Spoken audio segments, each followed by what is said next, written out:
नमस्कार मेरे प्यारे साथियों, आपका इस YouTube चैनल पोस्टल बाबू में मैं अमित शर्मा स्वागत करता हूं। दोस्तों, आज का जो हमारा टॉपिक है वो है ट्रांसफ़र पॉलिसी गाइडलाइंस डेटेड 17/1/2019। पहले जान लें कि ये कॉन्सिक्वेंस है किसका।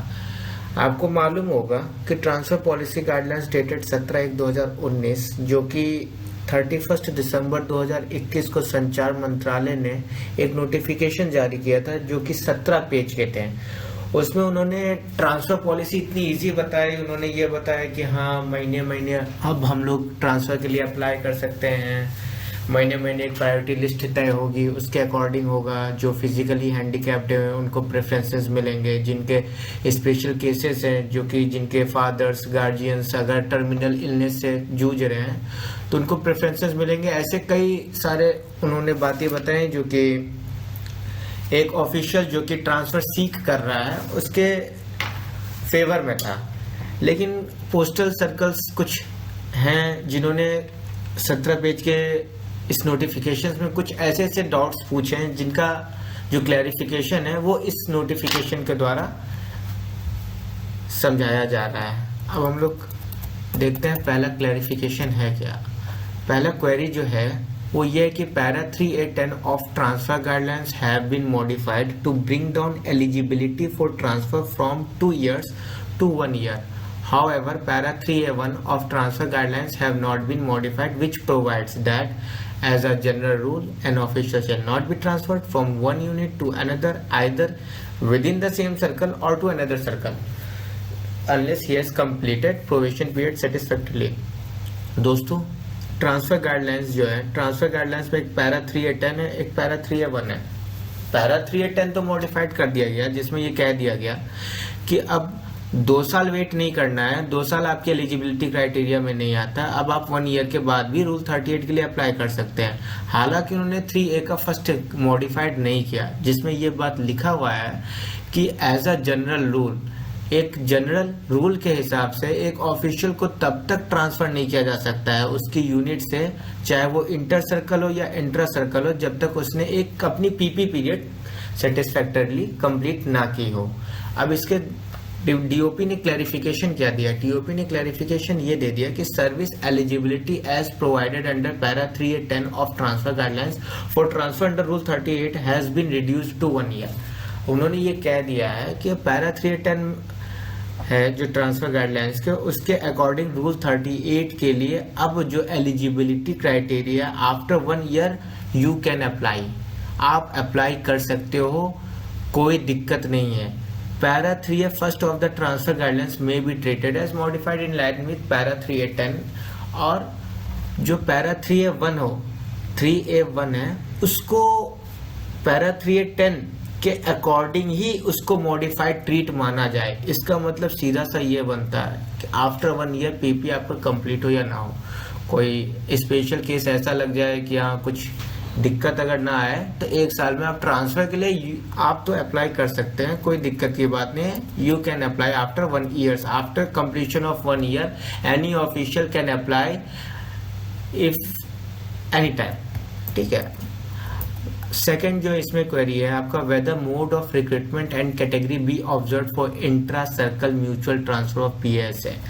इसमें इंट्रा सर्कल फ्रेंड्स होता है विद इन द सर्कल, आपके सर्कल के अंदर ही होता है। डिवीजन टू डिवीजन की बात इसमें आ जाती है। और इसमें इंट्रा सर्कल म्यूचुअल ट्रांसफर की बात की गई है पोस्टल असिस्टेंट और शॉर्टिंग असिस्टेंट की। क्या इसमें मोड ऑफ रिक्रूटमेंट और कैटेगरी क्या ऑब्जर्व किया जाएगा, देखा जाएगा।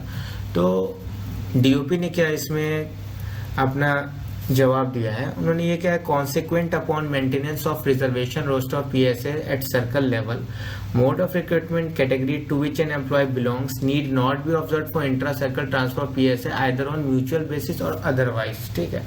इंट्रा सर्कल के केस में, म्यूचुअल के केस में पीएसए किस कैटेगरी से बिलोंग करता है, क्या उसका मोड ऑफ रिक्रूटमेंट है, डायरेक्ट रिक्रूटमेंट है या प्रोमोटी है, उसकी कैटेगरी क्या है, ये किसी भी तरीके का कोई मतलब नहीं रखता है। लेकिन अगर वहीं आप इंटर सर्कल की बात करें तो इंटर सर्कल में ये चीज़ देखा जाएगा, whether you are a direct recruitee और नॉट, और यू आर अ प्रोमोटी, ये आपका देखा जाएगा। लेकिन जो ये हमारे डिविजनल कैडर्स में जो पोस्टमैन आ गए, मेल गार्ड्स आ गए, MTS एटसेट्रा, इनका mode of recruitment category shall be observe for inter circle as intra circle transfer. इसका सीधा सा मतलब है जो आपने म्यूचुअल में देखा था, इनका ट्रीट नहीं किया जाएगा, मोड ऑफ रिक्रूटमेंट और कैटेगरी नहीं देखा जाएगा और ट्रांसफर इनको मिल सकता है आराम से। सर थर्ड क्वेरी हमारा क्या है, circle is allowed to consider intra circle temporary transfer. Temporary transfer आपका अटैचमेंट मानिए, after observing guidelines dated 17/1/2019 now as per revised guidelines circle has to consider intra circle and inter circle on monthly basis. This is creating confusion for preparing priority list for temporary inter circle transfer, hence temporary inter circle transfer of PSA may be discontinued. ये कहा गया कि भाई देखो ऐसा बात है कि मंथली बन रहा है, साल में ही देर लग जाती है, साल में जब बनता है उसी में देर लग जाती है, तो मंथली प्रिपेयर करना, फिर बाद में म्यूचुअल वो बनाए, अदर सर्कल को बनाना होता है, इनवर्ड लिस्ट आउटवर्ड लिस्ट काफ़ी चीज़ें तैयार होती हैं, तो मंथली बनाना एक काफ़ी कंफ्यूजन क्रिएट कर देता है अगर आप इंटर सर्कल और इंटर सर्कल को बनाने की देखें। और उसमें टेम्प्रोरी भी आपका अगर हो तो टेम्प्रोरी अटैचमेंट के लिए भी किसी ने अप्लाई कर दिया गया, हालांकि अभी नए रूल के हिसाब से आप अटैचमेंट के लिए कभी भी अप्लाई कर सकते हैं। लेकिन खैर इस बात पे आते हैं, इसमें अब क्या कहा जा रहा है, DOP ने क्या क्लैरिफिकेशन दिया। DOP ने कहा कि temporary transfer under and rule 38, ये दोनों दो अलग अलग पहलू हैं, ठीक है। Temporary transfer and rule 38 transfers are two different aspects, when rule 38 address request for permanent transfer to a unit circle, whereas an official seeking temporary transfer to get short term requirement for being at some place, ठीक है। Rule 38 आपका permanent transfer होता है, लेकिन temporary transfer जो होता है वो आपका एक शॉर्ट टाइम के लिए रहता है। आपको अगर कहीं पे आपने टेम्पररी ट्रांसफर के लिए अप्लाई किया तो आप एक शॉर्ट टर्म के लिए रहता है, आप परमानेंट वहाँ पे नहीं रहता है। और जहाँ तक ये प्रायोरिटी लिस्ट की बात है, यहाँ पे जो बताया गया प्रायोरिटी लिस्ट, ये जो प्रायोरिटी लिस्ट बताया जा रहा है उसका rule 38 has no relation to the temporary transfer. सीधी सी बात है कि भाई रूल 38 परमानेंट ट्रांसफर सीख करता है, वह टेम्पररी ट्रांसफर एक शॉर्ट टर्म है, तो दोनों तो अलग अलग चीज़ें हो गई। तो अब डिपार्टमेंट क्या करेगा, such requested for temporary transfer may be approved if vacancies available in requested unit at the time of consideration. आपका जब लिस्ट रूल 38 का प्रिपेयर हो जाएगा, उसके बाद अगर वैकेंसी होती है तो ट्रांसफर टेम्पररी ट्रांसफर दिया जा सकता है, ठीक है। फोर्थ पॉइंट हम देखते हैं, inward inter circle intra circle waiting list of PSA were maintain division wise, hence procedure for merger of waiting list of PSA and operation of additional options which was maintain division wise before coming into force of present guidelines, ठीक है। अब inward inter circle और inter circle की waiting list of PSA जो कि division wise maintain की जाती है। अब प्रोसेस क्या हो गया, merger of waiting list of PSA and operation of additional options. क्या हो गया कि आप क्या है, अब आप 10 भर सकते हैं, आप 10 डिवीजन्स अपने मन पसंद के भर सकते हैं, और उसमें प्रेफरेंस का क्या हिसाब किताब रहेगा। अब पहले तो ये was maintained division wise before coming into force of present guidelines, पहले किया जा रहा था, तो उसके बारे में इन्होंने पूछा इसमें क्या बताया गया। इसमें सीधी सी बात कही गई कि officials already in waiting list shall retain their weightage. जो ऑफिशियल्स पहले से ही अपने मतलब उनका वेटिंग लिस्ट में जो वेटिंग नंबर है, जो उनका वेटेज है, ठीक है, जो प्राप्त कर चुके हैं वेटेज, जो मतलब बहुत पहले जिसने ट्रांसफर के लिए अप्लाई कर रखा है, उसको घबराने की ज़रा सी भी ज़रूरत नहीं है। उनका जो भी वेटेज है, जो भी उनके सर्विस लेंथ या उनके एप्लीकेशन डेट, जो भी उनका वेटेज है वो अभी भी बरकरार है और बरकरार रहेगा। Merger of waiting list priority list shall be done as under to prepare combined inter circle priority list. जो मर्जर ऑफ वेटिंग लिस्ट का मर्जर कैसा होगा, जस्ट जिनको वेटेज है वो पहले रहेंगे, और अब जिनका मर्ज किया जाएगा वो उनके नीचे ही रहेंगे। अब रिक्वेस्ट रिसीव्ड, अब सुनिए आप लोग की request received till 2018 shall be arranged with reference to date of application in relevant year. अब जो भी 2018 से एप्लीकेशंस जो भी डिवीज़न ने रिसीव कर रखा है उसको वो एप्लीकेशन डेट के हिसाब से शॉर्ट वाइज करेगी, क्रमबद्ध तरीके में उसको अरेंज कर देगी, ठीक है। और जो भी उन्होंने request receive during 2019 and 2021 shall be arrange with reference to length of service in relevant year. यहाँ पे लेंथ ऑफ सर्विस की बात हो जाती है। रिक्वेस्ट जो भी 2019 से 2021 तक की जो रिक्वेस्ट होंगे वो सर्विस लेंथ पे डिपेंड करेगी। आप ध्यान रखिए, जो बिफोर 2018 है वो एप्लीकेशन डेट पे, और जो 2019 से 2021 तक है वो सर्विस लेंथ पे, और जो अब अप्लाई होगा वो जिसने जैसे पहले अप्लाई कर दिया उसका पहले नंबर आ गया, ठीक है। लेकिन वो पहला नंबर जो उनका आएगा वो पहले जो वेटेज पा चुके हैं, जो 2018 वाले हैं, जो 2021 तक है, उनके बाद ही उनका नंबर अब आएगा। फिफ्थ पॉइंट हम लोग देखते हैं, as per calculation of vacancy transfers under rule 38 are to be considered against actual vacancy in presenting month. This will lead to exhaustion of all vacancies in invert transfer circles and no vacancy would be left for compassionate appointment.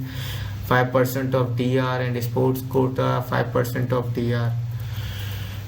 तो दोस्तों इसमें आप जान रहे हैं, आपने भी देखा होगा कि कैलकुलेशन वैकेंसी है, आप महीने आप वैकेंसी जो होती है वो प्रेजेंटिंग मंथ पे क्या वैकेंसी रहती है उस पर डिपेंड करता है। दिस विल, और ये कहा जा रहा है कि इसके तहत क्या है कि सारी की सारी जो होगी मंथली वाइज आप क्राइटेरिया फिल कर रहे हैं, लोग मंथली अप्लाई कर रहे हैं, तो डायरेक्ट रिक्रूटिंग और ये स्पोर्ट्स कोटा के भी जो वैकेंसीज है वो खत्म हो सकती है इन इनवर्ड ट्रांसफर गाइडलाइंस। लेकिन ऐसा नहीं है। At the time start of recruitment year, date is in the month of January, DOP का क्लैरिफिकेशन अब मैं बता रहा हूँ। At the start of recruitment year, date is in the month of January, all recruiting unit shall assess vacancies for a particular recruitment year and distribute it amongst various mode of recruitment provided in which recruitment rules and within each mode amongst various categories as prescribed. At the startment of recruitment year के starting में ही जो recruiting unit है वो vacancy को assess करेगी, देखेगी कि particular recruitment year में कितने हो रहे हैं, क्या मोड ऑफ रिक्रूटमेंट है, और उसको वो अपने हिसाब से उसको शॉर्ट आउट कर देगी। This shall be termed as provisional vacancy, और जिसे प्रोविजनल वैकेंसी के नाम से जाना जाएगा। Thereafter circle shall earmark vacancy for compassionate appointment and sports quota recruitment which will not be open for considering transfer under rule 38।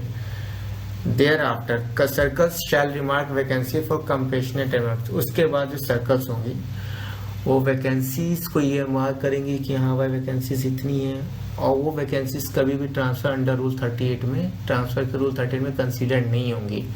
मतलब कि merging नहीं होगा आपका कहीं से भी। डायरेक्ट रिक्रूटमेंट ये स्पोर्ट्स कोटा और कंपैशनेट ग्राउंड उनके जो भी वैकेंसी फुलफिल किए जाएंगे वो रूल 38 के साथ मर्ज नहीं होंगे। वो वैकेंसीज जो होंगी वो एग्जॉस्ट नहीं होंगी, वो सेपरेट ही मानी जाएंगी, और रूल 38 उसके अलावा निकाल के अलग से ही शो किया जाएगा। As provisional vacancy will undergo change due to addition of unforeseen vacancy not assessed earlier, circles should ensure that the vacancy proportionate to unforeseen vacancies arising during the recruitment year are added to the vacancies earmarked earlier for compassionate enrollment and sports quota recruitment with reference to provisional vacancies. अब provisional vacancy है उसमें कई सारे addition subsection होते रहेंगे। Circles should ensure that the vacancy proportional to unforeseen arising to the recruitment are added, और जो भी उनके जो डे चेंजेस हो रहे, बदलाव हो रहे हैं, उनको ऐड करना ये रिक्रूटिंग यूनिट का काम रहेगा। And when the final vacancy is arrived at proportionate vacancy for compassionate appointment sports quota should also be finalized. उसके बाद इसको फाइनल कर दिया जाएगा। As and when final vacancy is arrived at proportionate vacancy for compassionate appointment and sports quota should also be finalized. जब final vacancy पूरी तय हो जाएगी उसके बाद जो रिक्रूटिंग यूनिट है वो स्पोर्ट्स कोटा और कंपैशनेट अपॉइंट को भी फाइनलाइज कर देंगी।